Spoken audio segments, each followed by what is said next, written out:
Work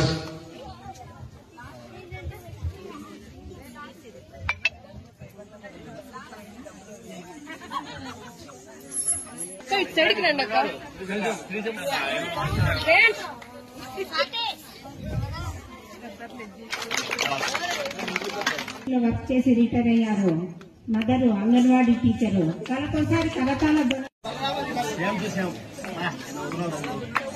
వీరిద్దరు తల్లి కూతుళ్ళు. మనం అడిగిన వెంటనే పాపం ఆమె హాస్పిటల్లో సిస్టర్ గా పనిచేస్తుంది ఆవిడ. అయినప్పటికీ మన దగ్గర వచ్చి నరసింహునిగా ప్రదర్శించింది. మేడం ఎలా ఉన్నారు, మేడం ఏ పాట చేస్తున్నారు, మేడం గారి మరీ వారికి ఎలాంటి లోటు లేకుండా చూసుకోండి. ఉదయం 10 నుంచి ఫోన్ చేస్తున్నారు. ఏమనుకోదా అగ్గిపుల్ల సాయం అంటాం మా ఊర్లో మామూలుగా. ఎందుకంటే గమ్ముడు ఏదో పుల్ల పెట్టంటాడు.